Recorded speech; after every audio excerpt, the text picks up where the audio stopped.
ఇవాళ గద్వాల నుండి తుంగభద్ర నది ప్రవాహం లాగా తరలి వచ్చినటువంటి గద్వాల నమస్కారాలు తెలియజేస్తా ఉన్నాను. ముఖ్యంగా సోదరుడు రంజిత్ కుమార్ గారు, అట్లానే బుచ్బాబు గారు, వారి మొత్తం మిత్ర బృందం అంతా కూడా జాగృతిలో కలవడానికి రావడం చాలా సంతోషం. మరి రంజిత్ ని నాకు పరిచయం చేపించినటువంటి ప్రసాద్ అన్న గారిని, అట్లానే వేదిక మీద ఉన్నటువంటి కోల శ్రీనివాస్ గారు, పుస్కూర్ శ్రీకాంత్ గారు, తమ్ముడు నవీనాచారి గారు, ప్రజాపతి నరేష్ గారు, ఇస్మాయిల్ అన్న గారు, శివారెడ్డి గారు, అట్లానే వేదిక మీద ఉన్న ప్రవీణ్ ముదిరాజ్ గారు, మరియు అందరికీ కూడా హృదయపూర్వకంగా నమస్కారాలు. గద్వాల నుండి తరలి వచ్చిన నాయకులందరికీ మళ్ళొకసారి ధన్యవాదాలు. మిమ్మల్ని మీ ఉత్సాహాన్ని చూస్తుంటే నాకు ఒక మాట అనిపిస్తున్నది. గద్వాల్ గడి మీద టేకేదారుల జెండా కాదు, ఉద్యమకారుల జెండా.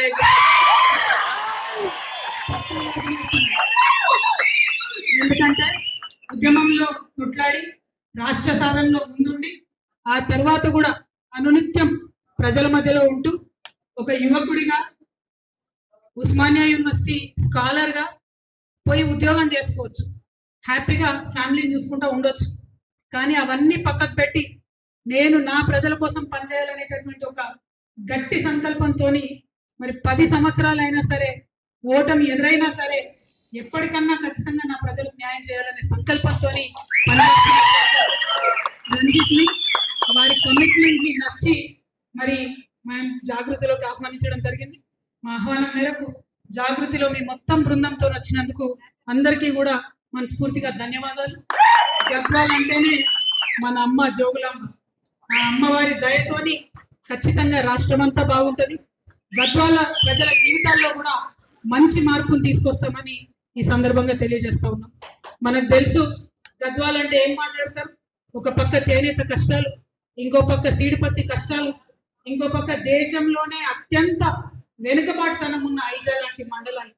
మరి 80 ఏళ్ళు గడిల పాలన నడిచింది. ఒకటి బంగ్లా, ఇంకోటి బంగ్లా. వీళ్ళ ఇద్దరి పాలన 80 ఏళ్లలో ఆడపిల్లలు కనీసం చదువు చెప్తలేరు ఐజా మండలంలో. దేశంలోనే లాస్ట్ నంబర్ లో ఉన్నది. ఇక మరి కేటిదొడ్డి మండల్, ఐజా మండల్, గట్టు మండల్, ఇవన్నీ కూడా ఒకటిని మించి ఒకటి వెనుకబాటుతనంలో పోటీ పడుతున్న పరిస్థితి ఉన్నది.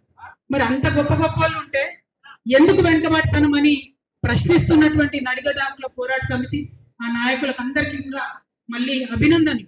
ఆ స్పిరిట్ అట్లనే ఉండాలి, ఎందుకంటే పోరాటం ఇంకా కొంచెం కొనసాగుతుంది. ఆ బంగ్లను పక్కకు తప్పించి గద్వాల గడి మీద ఉద్యమకారుల జెండా ఎగిరేంత వరకు కూడా పోరాటం, ఆ కోపం, ఆ దుఃఖం దాచుకొని ఉండాలి. ఎందుకంటే మొన్న వచ్చినాం రైతు గర్జన సభకి, ఆ రోజు చెప్పినాం మా సీడ్పత్తి రైతులకు అన్యాయం జరుగుతుందని. ఇక్కడ దాకా వస్తుంది, హైదరాబాద్ దాకా రైతుల్ని తీసుకొస్తుంది, అన్యాయం జరుగుతుందని చెప్తుంది. ఇప్పటి వరకు కూడా ఈ కాంగ్రెస్ ప్రభుత్వంలో మరి అలీబాబా 40 దొంగల్లాగా, అరుణమ్మ అండ్ 40 మంది ఏజెంట్లు వాళ్ళ బ్యాచ్ బందిపోట్ల లాగా రైతుల్ని దోచుకుంటుంటే కనీసం ఆ సీడ్పత్తి డబ్బులు ఇవ్వకపోవడం ఇప్పటి వరకు అంటే చాలా అన్యాయం. ఆ 200 కోట్ల రూపాయలు తక్షణమే విడుదల చేయాలని మేము మళ్ళొకసారి తెలంగాణ జాగృతి తరఫున డిమాండ్ చేస్తూ ఉన్నాం. మరి గద్వాలకు వచ్చిన రోజు అక్కడ చేనేత కార్మికులు చూసి మనం ఆ రోజు డిమాండ్ చేసినాం, లోన్లు పెండింగ్ ఉన్నాయి ఇవ్వమని. ఆ లోన్లు ఇప్పుడు వచ్చినాయి, కానీ ఇక ముందు చేపట్టాల్సిన అనేక చేనేత కార్యక్రమాలని మొత్తం కూడా ప్రభుత్వం నిర్వీర్యం చేస్తున్నటువంటి పరిస్థితి కనబడుతున్నది. రాష్ట్ర వ్యాప్తంగా ఉన్న చేనేత కార్మికుల పక్షాన నేను ప్రభుత్వాన్ని డిమాండ్ చేస్తా ఉన్నాను. ఖచ్చితంగా వాళ్ళకు ఉచితంగా ఇవ్వాల్సినటువంటి నూలు కావచ్చు, రంగులు కావచ్చు, యథావిధిగా ఆ స్కీమ్స్ అన్ని కొనసాగించాలని చెప్పి చేనేత కార్మికుల పక్షాన కూడా నేను డిమాండ్ చేస్తా ఉన్నాను. మరి తమ్ముడు రంజిత్ పేర్లనే విజయం ఉన్నది, రంజిత్ అంటేనే జయం, రంజిత్ అంటేనే విజయం. కాబట్టి రేపటి నాడు తెలంగాణ జాగృతి జెండా చేతికి పట్టుకొని ముందుకెళ్తున్నా అని చెప్పిండు. గద్వాలనే కాదు, ఉమ్మడి మహబూబ్ నగర్ జిల్లాలో అన్ని చోట్ల కూడా జాగృతి జెండా రెపరెపలాడేలాగా చేస్తా అని చెప్పిండు. మరి వారి స్ఫూర్తి ఖచ్చితంగా ఉంటది. ఎందుకంటే మనం మొన్న సడన్ గా అనుకోకుండా ఆల్ ఇండియా ఫార్వర్డ్ బ్లాక్ నుండి గద్వాలలో సింహం గుర్తిస్తే మరి మొట్టమొదటి విజయం గద్వాల జిల్లానే ఇచ్చింది. రేపటి నాడు కూడా మరి కౌంటింగ్ లెక్క పెడితే ఎమ్మెల్యే సీట్లల్లో మొట్టమొదటి గెలిచేది కూడా మన అమ్మవారి దయతోని ఈ సత్యం నెరవేరుతుందని నేను బలంగా నమ్ముతా ఉన్నా. ఒక మాట అన్నాడు తను, బహుజన బిడ్డలకు అవకాశాలు వస్తలేవు, ఉద్యమకారులకు అవకాశాలు వస్తలేవు. వాస్తవమే, చాలా చోట్ల అదే జరుగుతున్నది. అయినా కూడా ఆ యొక్క ఎమ్మెల్యేల ఆగడాలు అట్లే కొనసాగుతున్నాయి. మీ అందరికి గుర్తుండొచ్చు, బాహుబలి సినిమా వచ్చింది. బాహుబలి మొదటి సినిమా వచ్చినప్పుడు అందరికీ పెద్ద ప్రశ్న ఉండేది, కట్టప్ప ఎందుకు చంపాడు బాహుబలి నాయన, అవునా కదా? ఇప్పుడు గద్వాలంతా ప్రశ్న ఏంటంటే బండ్ల కృష్ణమోహన్ రెడ్డి ఏ పార్టీలో ఉన్నాడని. అర్థమవుతుందా? అటువంటి పరిస్థితి ఉన్నది. ఆయన కూడా అర్థమైతే ఏ పార్టీలో ఉన్నాడని. అడిగినాం చివరిసారి కూడా, పోయినసారి కూడా, ఎక్కడున్నావు నన్ను, ఏ పార్టీలో ఉన్నావు అంటే కనీసం చెప్పలేని పరిస్థితి ఉన్నది. అంటే బీఆర్ఎస్ పార్టీ కూడా ఒక అచేతనమైన స్థితిలో, పార్టీని వదిలిపెట్టి కాంగ్రెస్ లకు పోయినటువంటి ఎమ్మెల్యేలు కూడా మొయ్యాల్సిన పరిస్థితిలో ఇవాళ ఉండడం. అందుకే గద్వాలలో సీడుపత్తి రైతులకు అన్యాయం జరిగితే రాదు, బీఆర్ఎస్ పార్టీ రాదు అడగదు. గద్వాలలో చేనేత కార్మికులకు అన్యాయం జరిగితే రాదు, బీఆర్ఎస్ పార్టీ అడగదు. అంటే ప్రధాన ప్రతిపక్షం నిద్రపోతుంది, పాలక పక్షం పట్టించుకోదు. మరి కొట్లాడాల్సింది ఎవరు? ప్రజల పక్షాన నిలబడాల్సింది ఎవరు? కేవలం ఒకటే పేరు రాష్ట్రం అంతా వినిపిస్తున్నది, అది జాగృతి పేరు మాత్రమే. జెండా ఇవాళ బలంగా చేతకు ఉన్నటువంటి రంజిత్ గారు, బుచ్చిబాబు గారు, మరి మొత్తం ఇక్కడ ఉన్నటువంటి వారి టీం ఖచ్చితంగా జోగులాంబ గద్వాల జిల్లాలో మన జెండా రెపరెపలాడిస్తారని నేను బలంగా నమ్ముతా ఉన్నాను. మరి మీ అందరికీ తెలుసు, ఇవాళ కాంగ్రెస్ ప్రభుత్వం అవుట్ సోర్సింగ్ ఉద్యోగులకు కావచ్చు, అనేక మందికి ఇచ్చినటువంటి ఏ మాట కూడా పూర్తి చేస్తుంది. మాటలు పూర్తి చేయడం పక్కన పెడితే ఇక దోపకం, విపరీతమైనటువంటి దోపిడీ. ఏడబోతుంది ఈ దోపిడీ అంతా, ఈ సొమ్మంతా ఎటుపోతుంది అంటే ఢిల్లీకి పోతుందట. అటువంటి పరిస్థితుల్లో ఇవాళ కర్ణాటక, నిన్న కేరళ ఎన్నికలు వచ్చినాయి. ఆ కేరళ ఎన్నికలు వస్తే మన సీఎం గారు అక్కడికి పోయి ప్రచారం చేస్తాం. ఏమని? మొత్తం తెలంగాణ అంతా మేము తీర్చిదిద్దినాం, బొట్టు పెట్టినాం, మంచిగా చేసినాం, అట్లా మీ కేరళలో కాంగ్రెస్ ని గెలిపేమని అంటుంది. ఇక్కడ ఏమన్నా చేసిండ్రా? ఏమన్నా సాధించారా? ఇక్కడ మీరు ఒక్కసారి ఆలోచించాలి. ఎవరికన్నా రైతులకు ఎక్కడన్నా పెన్షన్ పెరిగిందా? ముసలి వాళ్ళ కావాలకు ఎక్కడైనా 2500 రూపాయలు వస్తున్నాయా మహిళలకు? ఎక్కడైనా స్టూడెంట్స్ కి విద్యా భరోసా కార్డు వస్తుందా? నిరుద్యోగులకు జాబులు వస్తున్నాయా? రైతులకు రైతు భరోసా టైంకి వస్తున్నారా? ఒకటే ఎకరానికి రైతు భరోసా వేసి దాన్ని పెద్ద గొప్పగా చెప్పి అక్కడ పోయి మాట్లాడుతున్నారు. రైతు రుణమాఫీ కూడా సగం కూడా కానటువంటి పరిస్థితి. అంటే ఎంత ఘోరం అంటే కాంగ్రెస్ పార్టీ వాళ్ళ అబద్ధాలు చాలా దారుణంగా ప్రజల్ని వంచిస్తా ఉన్నారు. అసలు తెలంగాణ రాష్ట్రం వచ్చింది, ఉద్యమం చేసింది, మన పరిపాలన కావాలి. కానీ అలా జరుగుతున్నది ఏంటి? మొత్తం ఢిల్లీ పరిపాలన. ఢిల్లీ నుండి మొన్న ఒక చిన్న సంఘటన జరిగిందట. ఢిల్లీ నుంచి సీఎం గారు ఏదో మీటింగ్ లో ఉంటే రాహుల్ గాంధీ గారు ఫోన్ చేసింది. రేవంత్ రెడ్డి గారు ఏదో మీటింగ్ లో ఉంటే రాహుల్ గాంధీ గారు ఫోన్ చేసింది. రాహుల్ గాంధీ గారు ఫోన్ చేయగానే తక్కువ రేవంత్ రెడ్డి ఆ టెన్షన్ లో లేచి నిల్చొని, సార్ చెప్పండి సార్ రాహుల్ జీ అన్నాడు. పక్కన ఒక ఆయన సంచులు మోసిన ఆయన ఉంటాడు. అప్పుడు టీవీలో వీడియోలో చూడలే మనం, సంచులు మోసిన ఆయన భీంబాయ్. ఆ భీంబాయ్ ఏమన్నాడట, ఎందుకన్నా నువ్వు లేచి నిలబడుతున్నావు, ఫోన్ చేసింది రాహుల్ గాంధీ గారు, మరి ఫోన్ లో కనబడదు కదా, నువ్వు నిల్చున్నావా కూర్చున్నావా, ఎందుకన్నా నువ్వు లేచి నిలబడు అన్నాడు. అంటే సీఎం గారు చెప్తున్నట్టు రేవంత్ రెడ్డి గారు, నీకు తెలియదు భీంబాయ్, నువ్వు ఆగు, ఎందుకంటే నేను కూర్చొని ఫోన్ మాట్లాడినాకు రాహుల్ గాంధీతోని. బట్టి విక్రమార్క ఢిల్లీకి పోయినప్పుడు ఇంగ్లీష్ లో రాహుల్ గాంధీ గారికి చెప్తారు, Rahul ji when you call, ఆయన కూర్చొని మాట్లాడుతుందని చెప్తాడు. కాబట్టి నిల్చొని మాట్లాడితేనే మనకు, నాకు కూర్చుని ఉంటది మోస్తానికి నీకు సంచి ఉంటది రా నాయన, లేకపోతే నా కూర్చుని ఉంటది నీకు సంచి ఉంటది అని చెప్పింది.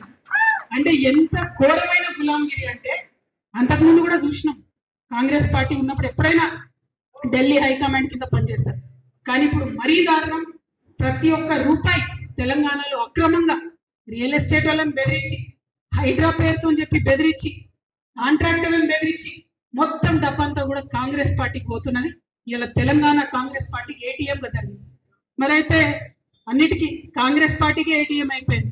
ఎక్కడ ఎన్నికైనా తెలంగాణ డబ్బే పోతుంది కాంగ్రెస్ పార్టీకి.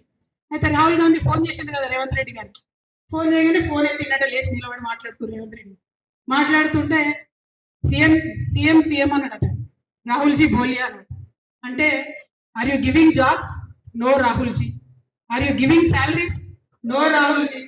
Are you giving pensions? No Rahul ji. Are you giving Raitu Bandhu? No, Rahul ji. CM, do you know there is Kerala election? Yes, Rahul ji. Money to Kerala. Ji, Rahul ji. So ఇట్లా నడుస్తుంది వాళ్ళ కథ. అంతే కాకపోతే ప్రజల ముచ్చట్లు, ప్రజలకు ఇచ్చే పనులు, ప్రజలకు ఇచ్చే అవసరాలు అనేటటువంటి లేదు. ఇక రేవంత్ రెడ్డి గారు మీ మహబూబ్ నగర్ జిల్లాలో మరి ఒకటే మాట్లాడుతున్నాను. నిన్ననే కర్ణాటకలో ఉన్న అప్పర్ భద్ర ప్రాజెక్ట్ కి నేషనల్ స్టేటస్ ఇచ్చింది. కనీసం నీటి కేటాయింపు లేనటువంటి అప్పర్ భద్ర ప్రాజెక్ట్ కి నేషనల్ స్టేటస్ ఇస్తే డైరెక్ట్ గా దెబ్బపడేది మన గద్వాలకి, తుంగ అక్కడనే ఆగుతుంది, వచ్చేటటువంటి నీళ్లు మనకు రానటువంటి పరిస్థితి. కానీ అదే ఉమ్మడి మహబూబ్ నగర్ జిల్లాకు చెందినటువంటి రేవంత్ రెడ్డి గారు ఒక్క మాట కూడా మోడీని అన్నాడు. ఒక్క రూపాయి కూడా బడ్జెట్ లో మనకు డబ్బులు లేకున్నా ఒక్క మాట మోడీని అన్నాడు. అంటే బీజేపీ అన్యాయం చేసినా మాట్లాడాడు, కాంగ్రెస్ పార్టీ అన్యాయం చేసినా మాట్లాడాడు. అక్కడ కాంగ్రెస్ ని మెయింటైన్ చేయడం, ఇక్కడ బీజేపీని మెయింటైన్ చేయడం. కానీ తెలంగాణ ప్రజల్ని మాత్రం మోసం చేయడం, మభ్యపెట్టడం ఇదే కాంగ్రెస్ పార్టీ నీతి ఉన్నది. కాబట్టి ఈ కాంగ్రెస్ పార్టీ మీద మామూలు యుద్ధం కాదు, భారీ యుద్ధం చేయాలి. మొన్న మీరు చూసి అన్యాయంగా అక్రమంగా ఖమ్మంలో వెలుగుమెట్లలో ఇండ్లు కూలగొడితే జాగృతి పోయి చేసినటువంటి యుద్ధం, దానికి తోడుగా వచ్చినటువంటి డిఎస్పీ లాంటి సంస్థలు చేసినటువంటి యుద్ధం మీరు చూసిండ్రు. అటువంటి పోరాటాలే వచ్చే 3 సంవత్సరాలు కూడా చేయాల్సి ఉంటది. ప్రజల పక్షాన నిలబడి ఉంటది. దయచేసి మీరు ఇప్పటి వరకు నడిగడ్డ హక్కుల పోరాట సమితితోని అనేక కార్యక్రమాలు చేసి మీరు ఒంటరిగా ఎదుర్కొన్నారు. రేపటి నాడు 25వ తారీఖు, ఏప్రిల్ 25వ తారీఖు రాసి పెట్టుకోండి, అండర్లైన్ చేసి పెట్టుకోండి. తెలంగాణ చరిత్రను మార్చబెట్టేటువంటి తెలంగాణ భవిష్యత్తుని తీర్చిదిద్దబోయే తారీఖు. ఆనాడు వచ్చేటటువంటి మన పార్టీ మొత్తం తెలంగాణ భవిష్యత్తుని తీర్చిదిద్దుతుంది. ఒక కొత్త తరహా రాజకీయం ఎట్లుండాలి, ప్రజల పక్షాన నిలబడి త్యాగాలు చేసేటటువంటి రాజకీయ నాయకులు ఎట్లుండాలో చూపించేటటువంటి పార్టీగా ఉంటుంది. ప్రతి పార్టీ కూడా ఆశామాషాగా రావడం, పోవడం, ఎగ్జిబిషన్లకు వచ్చినట్టు ప్రజల దగ్గరకు వచ్చి ఫోటోలు దిగి వాట్సాప్ లో పెట్టుకొని వెళ్ళిపోవడం, అంతే తప్పితే చిత్తశుద్ధితో నిలబడి పోరాటం చేస్తున్న వాళ్ళు లేదు. అందుకే జాగృతి ఒకటే మాట చెప్తున్నది, మేము ప్రశ్నిస్తాం. మొదలు అన్యాయం జరిగితే ప్రశ్నిస్తాం, నెక్స్ట్ పోరాడతాం, ఆఖరికి పరిష్కరిస్తాం. ప్రశ్నిస్తాం, పోరాడతాం, పరిష్కరిస్తాం. వేరే వాళ్ళలాగా సూపు కట్నం కింద పోయొచ్చుడు కాదు. ప్రశ్నిస్తాం, పోరాడతాం, పరిష్కరిస్తాం. మరి అదొకటే పంత ఎంచుకుంటాం, ముందుకు పోతాం. తమ్ముడు రంజిత్ గారికి ప్రజా జీవితంలో అపారమైనటువంటి అనుభవం ఉన్నది. పాదయాత్రలు చేసిండు, పల్లె నిద్రలు చేసిండు, ప్రజల కష్టాలు దగ్గర నుండి చూసినటువంటి వ్యక్తి. తమ్ముడు బ్యాడ్ న్యూస్ ఏంటంటే ఇంకా 3 ఏళ్ళు కూడా అదే చేయాల్సి ఉంటది. అధికారంలోకి వచ్చిన తర్వాత ప్రజల జీవితాల్లో మంచి మార్పు తెచ్చేటటువంటి ప్రణాళికలు వేస్తున్నాం. ఇంటర్నేషనల్ లెవెల్లో ఉన్నటువంటి బుద్ధిజీవులతో, మేధావులతో చర్చలు జరుపుతున్నాం. అద్భుతమైనటువంటి ఎజెండాను 25వ తారీఖు నాడు ప్రకటించబోతా ఉన్నాం.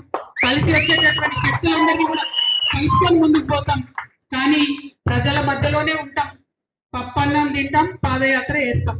అంతేనా?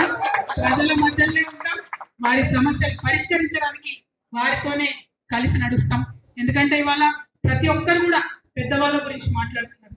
కానీ నేను కోరుకునేది ఒకటే, సామాన్యుల చేత, సామాన్యుల కోసం, సామాన్యుల వల్ల వచ్చేటటువంటి సర్కార్ రావాలి. వచ్చిన తర్వాత కూడా సామాన్యుల కోసమే పనిచేయాలి. అటువంటి సర్కార్ రావడానికే తెలంగాణ జాగృతి ప్రయత్నం చేస్తున్నది. జాగృతికి ఉన్నటువంటి ఒక సాంస్కృతిక నేపథ్యం, పల్లె ప్రజలతో ఉన్నటువంటి అనుబంధం రేపటి నాడు తెలంగాణను తీర్చిదిద్దడంలో, ఇండియాలో నంబర్ 1 చేయడంలో మనం ఖచ్చితంగా ముందడుగు వేస్తాం, ముందటుంటాం. మరి తెలంగాణ ఆడబిడ్డగా, మీ అందరి అక్కగా, సోదరిగా నేను ఒకటే మాట ఇస్తా ఉన్నా. నేను ఇవాళ నడిగడ్డ హక్కుల పోరాట సమితి నుండి వేలాదిగా తరలి వచ్చిన మీ అందరి రాజకీయ భవిష్యత్తును కూడా కాపాడుకునే బాధ్యత కూడా నాదే. మీ అందరి మీద ఏ చిన్న ఇబ్బంది రాకుండా మీ ఎవరు కూడా ఏ క్షణమైనా మీకు మద్దతుగా మేము ఉంటాం. రంజిత్ నాతోని గత 5 నెలలుగా ప్రయాణం చేస్తూ ఉన్నారు. వారికి తెలుసు ఎంత ఫాస్ట్ గా రెస్పాండ్ అవుతామో, ఏ ఇష్యూ ఉన్నా ఎంత పరిష్కరిస్తామో, ఎట్లా అండగా నిలుస్తామో తనకు తెలుసు. మరి మీ అందరికి కూడా రంజిత్ అదే విధంగా ఉంటాడు. కాబట్టి గద్వాల యొక్క భవిష్యత్తుని మారుద్దాం, తెలంగాణ యొక్క భవిష్యత్తుని మారుద్దాం. కొత్త నెత్తుర్ని, కొత్త రాజకీయాన్ని, కొత్త రాజకీయ శక్తిని ఈ గడ్డకు పరిచయం చేద్దామని చెప్పి తెలియజేస్తూ మీ అందరి దగ్గర కూడా నేను సెలవు తీసుకుంటున్నాను. Thank you. జై తెలంగాణ, జై జాగృతి.